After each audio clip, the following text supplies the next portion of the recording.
que il y a différentes manières dans lesquelles on peut se sentir aimé. Et personnellement, c'est les moments de qualité. J'aime bien passer du temps avec les gens, vraiment aller dans des restos, ou écouter de la musique, faire du sport ensemble. Pour moi, c'est vraiment des moments de qualité. Mais c'est quoi la source de ces moments? C'est vraiment l'amour de Dieu.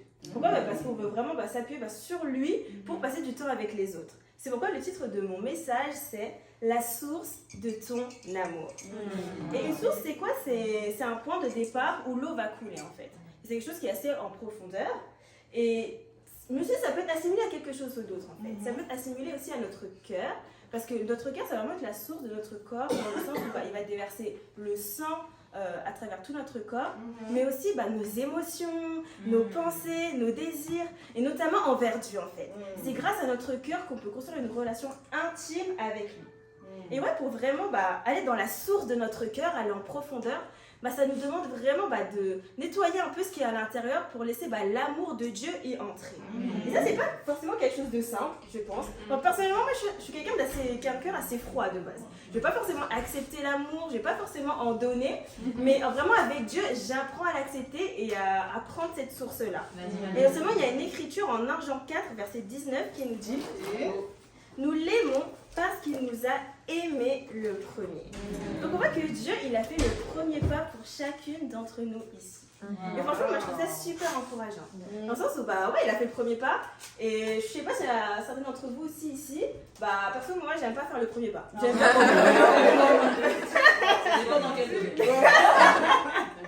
Et du coup, là on voit que Dieu, lui, il l'a fait. C'est pas n'importe quel premier pas. Il a envoyé son fils unique mourir sur la croix. Il a ressuscité pour nous. Il nous donne une vie nouvelle. Et ça, si c'est pas une source d'amour incroyable, je sais pas ce que c'est. Ça nous donne vraiment beaucoup, beaucoup d'espoir. Et il y a une autre écriture où on peut aller en Psaume chapitre 36, du verset 8 à 10. Ça nous dit « Combien ta bonté est précieuse, ô Dieu! À l'ombre de tes ailes, les hommes cherchent un refuge.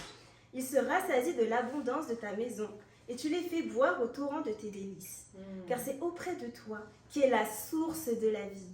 Et c'est par ta lumière que nous voyons la lumière. » J'aime beaucoup ce passage, parce qu'on voit à quel point l'amour de Dieu, c'est quelque chose qui surabonde.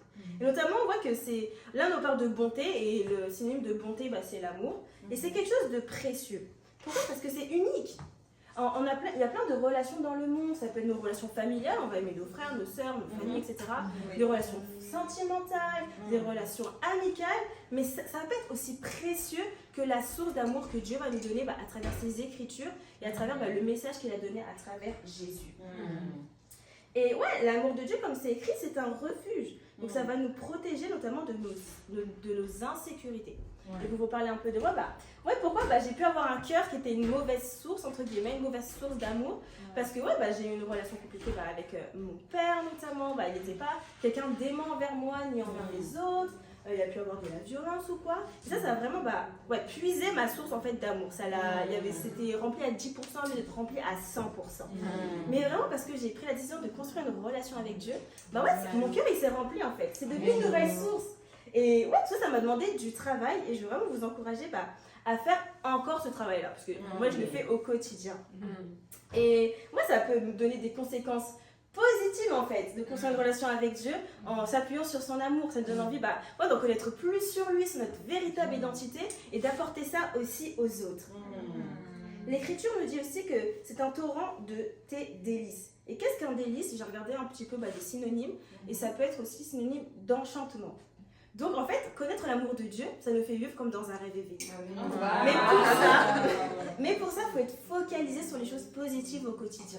Pour vraiment être focalisé sur le fait d'être émerveillé par tout ce qu'il a fait, la création de la terre, tout ce qu'il nous donne en fait. Donc Dieu est une source de vie physique mais aussi spirituelle. Et on peut aller en Proverbe 4 au verset 23. Garde ton cœur plus que toute autre chose, car de lui jaillissent les sources de la vie. Yes! Donc comme je vous l'ai dit au début, le cœur c'est une source en fait, véritablement. Et c'est une source de vie physique, comme je vous l'ai dit, ça donne du sang, mais aussi une source de vie spirituelle. Donc on voit que de quoi sort le cœur? Beaucoup d'amour et ça jaillit même. Et jaillir, ça veut dire s'élancer en un jet subit et puissant. Donc ouais, l'amour c'est quelque chose de puissant, mais il faut décider en fait que ce soit puissant. Faut pas le cacher, faut pas être réservé, faut pas faire de cette source dans notre cœur une réserve, mais le donner en fait, l'exprimer. Et pour ça il faut accepter avec sécurité l'amour que Dieu nous donne. Donc j'ai vraiment envie de vous donner un défi concret. C'est d'avoir un moment avec Dieu, donc c'est-à-dire méditer un peu la parole et aussi prier, mais en lui parlant en profondeur avec votre cœur, en fait, sur ce qui se passe en ce moment. Parce que des fois on peut être un peu aveuglé avec les choses de la vie quotidienne, et le but c'est de pas de se laisser un peu vider notre source d'amour à travers les tracas quotidiens en fait, mais de véritablement être émerveillé par sa puissance. Donc voilà, c'est ce que j'avais à vous dire ce soir. Mais en fait l'amour, enfin le self-love, quand on regarde dans la Bible, c'est purée. C'est pas biblique techniquement, mais vous allez voir aujourd'hui. Ne vous inquiétez pas, si vous aimez prendre soin de vous, etc. Mais en fait, même au-delà de ça, pourquoi je parle de self-love? Parce que c'est un concept qui revient énormément aujourd'hui. Partout sur les réseaux, partout, il y a vraiment presque cette injonction que tu dois t'aimer en fait. T'as l'impression que si tu ne t'aimes pas, t'as pas compris. Tu dois t'aimer, tu dois te prioriser, tu dois te valoriser, etc. Pareil, bon, je pense que ça se voit maintenant, il n'y a plus de mystère. Je suis enceinte, et même dans tout le domaine de la maternité, il y a vraiment cette emphase qui est mise sur prendre soin de soi, etc. S'aimer. Et vraiment, de nos jours, on a l'impression que la clé du bonheur, c'est l'épanouissement personnel.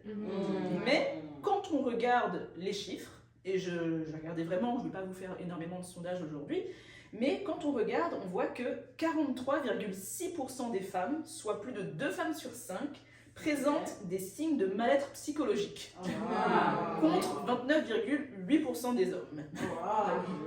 On fera, ce sera un autre jour sur la différence colossale entre ces deux chiffres. Et c'est vraiment se dire que 43,6% des femmes ont du mal-être, alors qu'on est dans une époque qui prône le self-love. Donc, qu'est-ce qui se passe? Qu'est-ce qui bloque? Qu'est-ce qui coince? Et d'où le titre de mon message, l'amour envers soi, se voir avec le regard de Dieu. Parce qu'on va spontanément rechercher notre bien-être, mais ça ne veut pas forcément dire qu'on va chercher à s'aimer. On va chercher notre bien-être, mais c'est pas parce que quelque chose nous fait du bien que ça veut forcément dire qu'on est en train de faire quelque chose qui est bon pour nous et que c'est synonyme d'amour. Manger quand on a faim, boire quand on a soif, éviter la souffrance, rechercher le confort. On va facilement faire ces choses-là. Mais on peut voir que même des comportements à risque, des relations toxiques ou des addictions, c'est un peu une recherche de ce qui nous plaît, ça va nous satisfaire même si c'est mauvais pour nous. Et je sais qu'avant d'être chrétienne, c'était vraiment ma spécialité. Les relations toxiques, je savais que cette relation n'était pas bonne pour moi, mais elle me faisait me sentir bien. Voilà, la personne savait toucher les points sensibles, savait ce qui allait vraiment m'apporter cette satisfaction personnelle. Est-ce que je me sentais mieux au fond de moi? Est-ce que je me sentais valorisée? Est-ce que je me sentais mise en confiance? Pas du tout, mais en tout cas dans l'instant pour moi c'était non mais je l'aime en fait. Et c'est assez triste, mais quand on regarde les personnes qui souffrent par exemple, qui s'auto-mutilent, c'est parce qu'elles veulent se sentir vivantes, elles veulent ressentir quelque chose.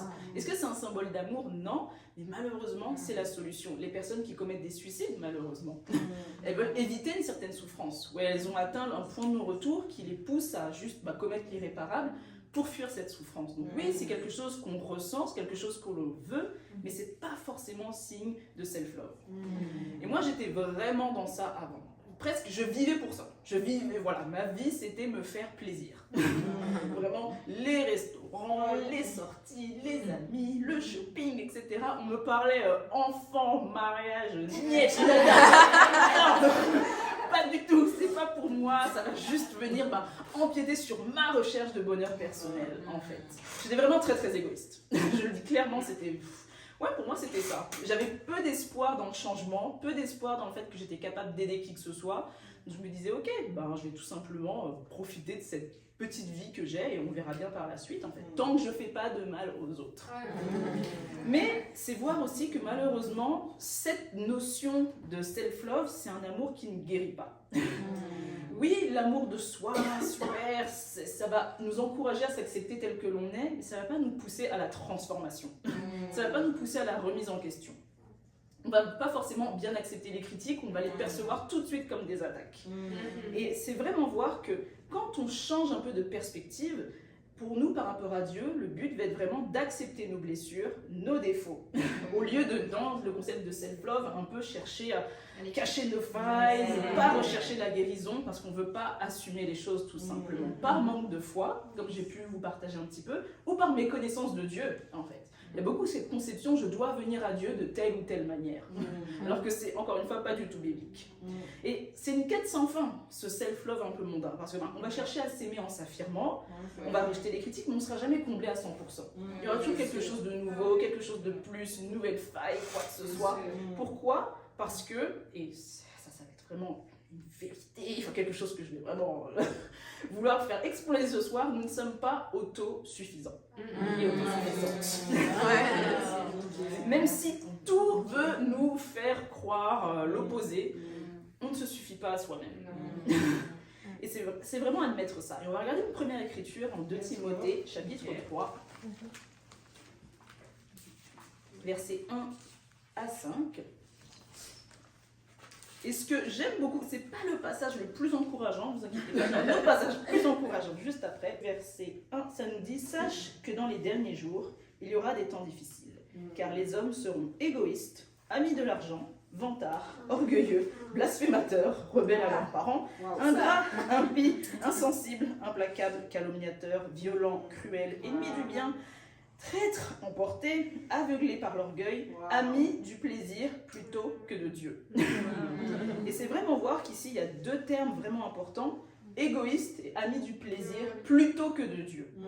Encore une fois, prendre du temps pour soi, etc., et je vais développer ça un petit peu après, c'est pas un problème, ça devient un problème quand on devient ami ou presque esclave de cela au lieu de vraiment rechercher Dieu.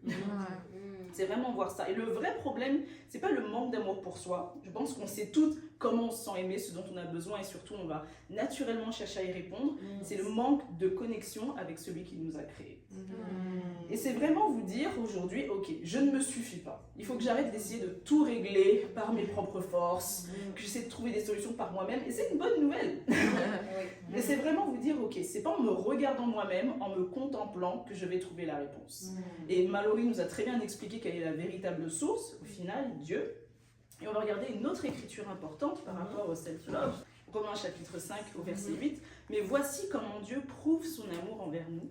Alors que nous étions encore des pécheurs, Christ est mort pour nous. » Jésus nous a aimés non pas parce qu'on était assez bien, parce qu'on avait bien compris la Bible, parce qu'on faisait les bonnes choses, mais parce qu'il nous a aimés vraiment au moment où on était vraiment brisés, éloignés et totalement trompés par le monde. Et vraiment, une fois que cette vraie conviction est établie, à quoi ça ressemble le véritable self-love, le véritable amour de soi? Déjà, un amour de soi inspiré par Dieu, donc avec une base solide, ça consiste à être bienveillant envers soi-même en tout temps. Pourquoi? Parce que vous voulez que votre corps puisse vraiment glorifier Dieu. Et vous savez que Dieu vous a créé, donc forcément vous voulez prendre soin de ce qu'il vous confie, tout simplement. Un amour de soi centré sur Dieu consiste à vraiment prendre soin de soi en premier. Pas par égoïsme, pas par repli sur soi, mais parce que vous savez que c'est important d'avoir un cœur et un esprit sains pour pouvoir s'occuper des autres. Ça c'est vrai. Il y a une expression que j'aime beaucoup, c'est pas forcément dans le milieu spirituel, mais je l'utilisais beaucoup dans la maternité, qui dit qu'on ne peut pas arroser des fleurs avec un arrosoir vide. Ça ne sert à rien de vouloir faire tout un tas de choses si vous-même vous êtes épuisé, en burn-out, vous vous sentez mal, c'est super mauvais. L'amour de soi va vraiment nous permettre de lutter contre ce qui nous freine. Ça peut être nos craintes, ça peut être l'ignorance, ça peut être la timidité, ça peut être n'importe quoi. L'amour de soi, ça doit être intentionnel. Et ça, je vais laisser la 3e personne, je dois dire son nom, la 3e personne nous prêcher à ce sujet, donc vraiment être tourné vers les autres. Un amour de soi sain, c'est distinguer le désir du besoin. Un amour de soi positif, spirituel, raconte une histoire qui est positive. Pas uniquement j'aime pas mon corps, je suis comme ci, je suis comme ça. Non, parce qu'il inclut la transformation que Dieu a permis, tout simplement. Et enfin, l'amour de soi spirituel aborde le quotidien avec une attitude complètement différente. Et c'est vraiment voir que contrairement à un amour de soi qui est un peu passif, un amour vraiment centré sur Dieu, encore une fois, va vraiment vous transformer et vous rendre vraiment capable d'aimer. Vraiment vous donner un but, vous donner vraiment cette impulsion, ok, j'ai quelque chose à offrir aux autres, tout simplement. Donc tout simplement, le petit défi que je voudrais vous donner, pendant une semaine, que vous soyez vraiment croyante ou pas, regardez des écritures sur ce que Dieu dit de vous. Il dit plein de choses. Et dites-les-vous dans le miroir chaque matin pendant une semaine. Vous prenez un verset et vous le dites. C'est pas je le médite. Non, vous vous regardez dans les yeux. Et vous le dites à vous-même. Et vous allez voir que juste tout votre intérieur va changer. Et vous allez pouvoir faire de grandes choses. Ça, c'est ce qui va être abordé dans le 3e message. Cette semaine, on sait que vendredi, c'est quoi? C'est la Saint-Valentin. Exactement. Qui dit Saint-Valentin dit amour, dit aimer, etc. Et pour vous parler un peu de ça par rapport à moi-même, moi, on peut dire que je suis une grande romantique dans l'âme, pour celles qui le savent. J'aime les grandes gestuelles, j'aime aimer les autres, j'aime faire les choses de manière exagérée. Mais le romantisme, pour vous expliquer un peu, c'est beaucoup les sentiments, les désirs, les pensées, et ce que moi je veux, en fait. Et moi, ce que j'ai envie de vous inculquer ce soir, c'est pas seulement ce que moi je veux, mais ce qu'on peut faire pour les autres. Tout simplement. Le titre de mon message, c'est quoi? C'est aimer les autres, répandre l'amour que nous avons reçu. Et déjà, on voit dans le titre, on voit quoi? On voit que aimer. Tout simplement, je sais que de manière phonétique, on sait déjà, aimer c'est un verbe, tout simplement. Aimer c'est un verbe, et on peut se dire, oui, aimer c'est un verbe, mais aimer c'est un verbe qu'on met du coup en pratique. Parce qu'on dit quoi? On dit manifester son amour, on dit exprimer son amour, on dit montrer son amour. Et tout ça, ce sont juste des choses qui indiquent que l'amour, c'est quelque chose qui se pratique au quotidien. Donc, des choses qu'on doit mettre en pratique, du coup, prendre la décision chaque jour de vouloir aimer quelqu'un, en fait, de vouloir aimer ceux qui sont autour de nous. Et il y a un proverbe que j'aime beaucoup, en anglais, je ne sais pas qui l'a dit, mais ça dit quoi? Ça dit « Actions speak louder than words ».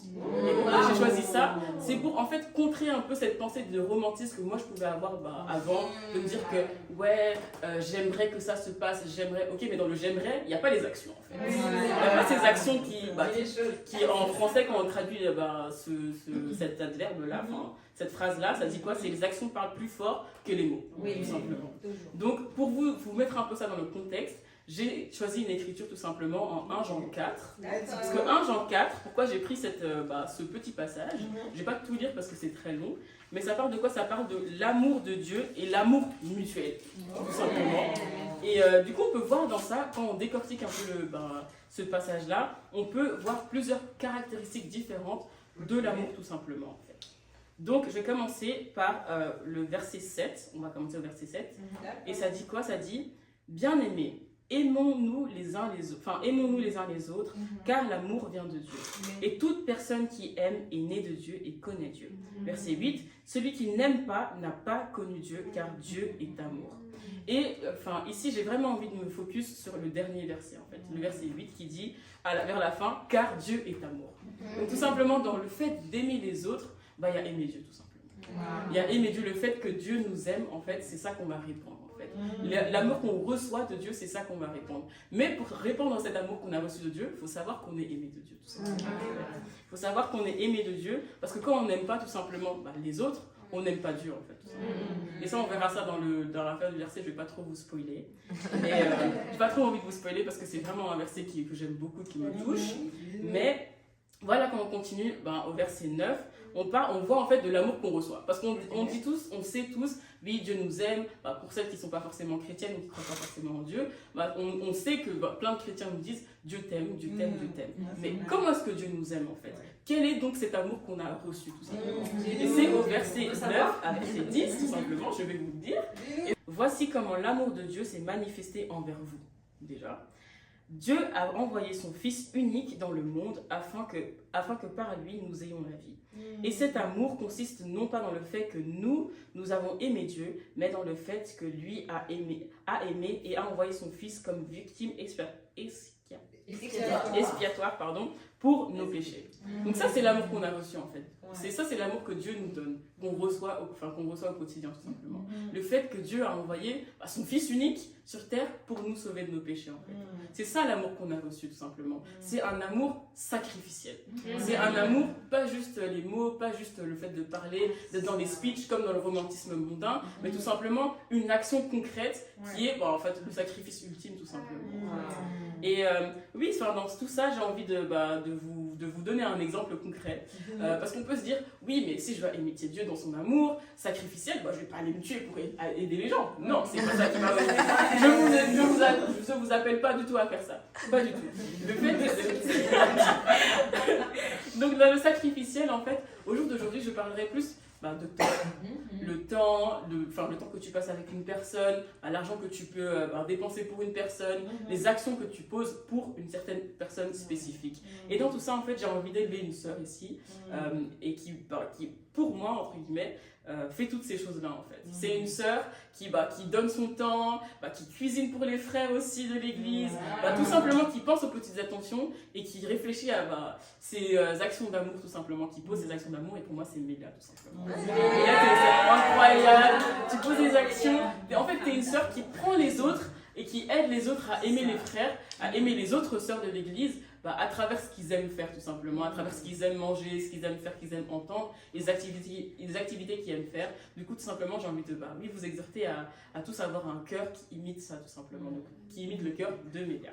Donc on voit, ça c'est une première caractéristique de l'amour.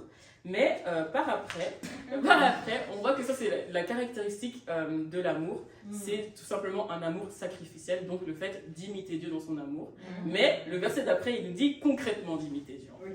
Et ça dit quoi? Ça dit, bien aimés, puisque Dieu nous a tant aimés, nous devons nous aussi aimer les uns les autres, tout simplement. Et ça c'est le verset vraiment qui nous exhorte du coup à s'aimer les uns les autres, à être dans les actions concrètes. Et pour vous donner un exemple concret, l'amour de Dieu, tout simplement, et l'amour que nous on porte envers les autres, c'est comme un mur qu'on construit ensemble. Le fait que Dieu nous ait aimés à 100% de nous, c'est comme ça qu'on peut aimer les autres aussi à 100%. C'est comme vous dire, là il y a un mur qu'on va construire ensemble avec Dieu. Dieu il construit le mur, il construit une première partie du mur. Il construit des murs avec des briques entières, des briques qui font en sorte que rien ne puisse couler entre les craques du mur. Mais nous, on construit par exemple en faisant pas l'effort d'aimer les autres. C'est comme si on construisait un mur avec des trous. Avec des trous tout simplement. Et je pense pas que vous voulez avoir des relations où il y a un mur ou un mur avec des trous tout simplement. Si vous avez votre maison et vous construisez une parcelle par exemple dans un quartier dangereux, je pense pas que vous voulez des trous. Tout simplement, c'est de voir qu'en fait, tout ça dans notre relation avec les autres, dans notre relation avec Dieu, quand on construit un mur, on veut que ce mur soit solide. On veut que ce mur soit solide, on veut s'aimer d'une manière solide tout simplement. En fait. Et le verset 20, il dit quoi? Il dit, si quelqu'un dit « j'aime Dieu », alors qu'il déteste son frère, c'est un menteur. En effet, si quelqu'un n'aime pas son frère qu'il voit, comment peut-il aimer Dieu qu'il ne voit pas? Donc, pour vous dire un peu ce passage, c'est Jean du coup qui l'a écrit. Et là, il parle surtout aux croyants, le fait de dire « j'aime Dieu ». Ça, encore une fois, c'est les paroles. C'est comme le romantisme de réfléchir, mais de rien faire de concret en fait, tout simplement. Et là, c'est la même chose. Il dit « comment tu peux aimer, comment tu peux dire que tu m'aimes alors que tu n'aimes pas la personne qui est juste à côté de toi ?» tout simplement, en fait.